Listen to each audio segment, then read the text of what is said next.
Card. Is it just card now? So EBT card now, you just swipe it and thank God for that. Because now people can still maintain their dignity while they're out shopping for their children and getting food to feed them. Feed our little ones. And that's the stuff. I mean, if you were in the 70s or 80s, if you grew up in a poor household, or you're on welfare, man, your family was on welfare, or you went through welfare, you knew what it was like to be food starved and not know when you're going to get, what kind of meal it's going to be the next meal, and your Christmases come from the church. If you've been there, you can only understand the trauma that my mom went through. The trauma that many mothers go throughout this whole United States and around the world. Because hunger and being able to afford things is a problem all of a sudden. And things are becoming more unaffordable. Matter of fact, to feed your kids healthy food is unaffordable. You get them fresh, holistic vegetables, organic vegetables, and give them the good sustenance to help their brains develop and have healthy living. Instead of processed foods and the cheapest stuff you can find on the shelf just so your kid can fill his stomach so he can sleep at night. What are we doing? That's what's wrong. These are just some of the things that I realize, and you wonder why kids are traumatized, and families are traumatized, and marriages are traumatized, and relationships are traumatized, and we have a whole society out looking for a pill for the relief. Oh, just put me on Prozac, put me on this, put me on that, put me on this. I'll take one of those, two of those, these, and one of these, three of those. I take nothing, thank God. I refuse to take any kind of medication, not that I know it's an issue to any. But at 54 years old, I had kidney cancer in 2023. Thank God I had no oncology. They took the kidney and the tumor all in one shot. The tumor never got into, stage 3 cancer never got into the kidney, so it never got throughout my body. So I dodged that bullet. But I eat healthy, thank you. But I dodged that bullet, but I live healthy, I eat healthy, man, or as healthy as I can. Again, I'm not filthy rich, and I can't afford all the nice organics. I go to a farmer's market once a month, to treat myself. But I'm not, it's so hard. It's so hard to even turn on the TV news anymore. Can you relate?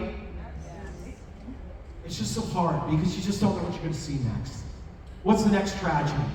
Who's the next person dying? What's the next country or war?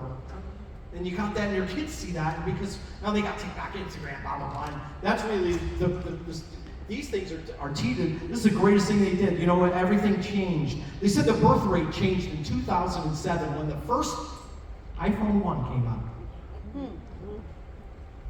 Society changed. Birth rates went are at an all-time low now. People aren't having kids like they used to. And why? Because this is more romantic than he is. Or she is, it goes all that way. So we're distracted. We're a distracted society. That Randy Dandy time ain't so funny when I got Facebook. You know what I mean? Well, you see this reel by John Cena? Woo! What up? We got these video digital boyfriends, we got digital girlfriends, we got everything. Your wife's not around, you're looking at Cameron Diaz. Look at her pose from Tahiti. I want a bathing suit. That's where the world's gone, man. We've gone crazy. This is a cell, and it's a cell for a reason. We're locked in that cell. We're locked in that cell. There's the prison right here. The prison is in your hand. That's a crazy thought. But it's called a cell phone for a reason. And it's captured, it's the prison of your mind now. For a lot of people, a lot of kids. I can't believe how many 9-year-olds and 10-year-olds are scrolling on TikTok. I literally almost pooped my pants down in Florida when I was at my buddy's house. And his 10-year-old was down there watching videos, and the words that were coming out of these TikTok videos, I was like, oh my Lord. Like, you don't hear that? Yeah, he don't care. He's in scroll to the next one. I'm like, phew, wow. And that's the thing, is we're allowing them to be the babysitters. TikTok's the babysitter. Facebook's the babysitter. Computer's the babysitter. Instagram, Snapchat, that's another one. And then you got Roblox. I don't know if you've heard all that Roblox stuff that's going on, video game stuff. Be careful on that. Do your research on Roblox. Your kids got Roblox, do your research. So, on we go. So what now? Everyone deserves care. Everyone deserves help. How do we get there? Well, Maryland, you're off to a good start. That's the one thing I do know. You guys have great programs here. And, with some of the organizations that you guys have here, which one of my favorite ones was the Family Tree. Have you guys checked out the Family Tree? Do you know of it? Yes. What a... that's a kick-ass site. The videos that they have on there, the YouTube informative videos on how to get services and parenting tips, all kinds of cool stuff. It was absolutely fantastic. And then obviously you have the Shepherd Prep crisis teams, which are fantastic. So you guys are on your way. You're on your way, man. And you can do some research about what they're doing in Washington and in Massachusetts as well. Look at what some of the different trauma-informed events and curriculum and stuff that they're doing out there. And that's the other thing, the cell programs, the emotional learning. That's another big, how do we bring in the emotions with academics and teach, whether it's writing it. I'll give you an example. For guys in recovery, before we get to doing a 4-step, which is doing a personal inventory and then, talking it over with the sponsor, you know what I have them do? I have them write a love letter to themselves and tell them what they love about each other, what they love about their personal selves. Or if they're hurting, I ask them, I said, if you could write in a letter of an apology to your former self, what would you say to them? And man, you want to talk about tears? The weeping that goes on when they read me those letters, it's unbelievable. It's hard. Because you never realize, and I always tell people this, it's I don't let people treat me like doo-doo buns anymore. I'm like, I treated myself like that for years. So you don't get to treat me like that. We teach people how we want to be treated. How you want to be treated, you're going to teach someone how to treat you. By what you're willing to tolerate. That's the one thing I know, is that we teach people how to treat us by the way we respond to how we've been treated. And this is where boundaries and trust and empowerment, these things, the things of this character that create and build the strength, the courage, and the hope of a better tomorrow for our younger people, and for our older folks, and for everybody sitting in this room, for that matter.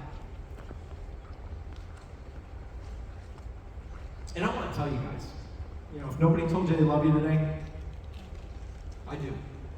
And I mean that from the bottom of my heart. I'm glad to see each and every one of you guys here today. So what do? We rewrite the narrative. And I'm old school. I write with, a pen and I put all my stuff here. I write. Trying to memorize this doggone speech would be crazy. And a lot of this is what you're getting is stream of conscious with me. These are just the cliff notes so that I can work off of it. But some of the things that are important is the story of the traumatized individuals tell themselves is, I'm broken. That's the one thing that if you've ever met somebody who's had trauma, real bad. Let me tell you, the women that I see come into recovery, what they've done for drug dealers, put themselves out there for things. Women have had it way worse than men coming into recovery. I can't even tell you.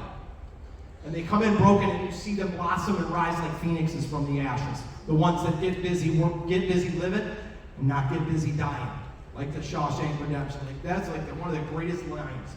You can either get busy living or get busy dying. And I choose to stay busy living. But I see what these poor girls come through, man, and men with the men and the girls with the girls. Don't screw with somebody else's recovery. That's something that I've always known is that you never cross that line in recovery. Say hi and talk. If you're engaged, it's great to socialize, men and women. That's what we should be able to do. We should learn how to be friends. And if you're guys saying, I got a lot of girlfriends. Yeah, it's men can't be friends with women, they say. Well, they can, if they're married. I don't know about single guys that can be friends with women, but Me, I absolutely love and adore my wife. I've been with her for 18 years. She stood through hell and walked through hell through fire with me and for me. It's what they tell you and tell those around them, that they can't be fixed. So we help We help them change. The truth is they are brave, and they can build, and they can become. It's the biggest thing. We grow through what we go through. This is the title of my whole speech. When we grow together, we can build something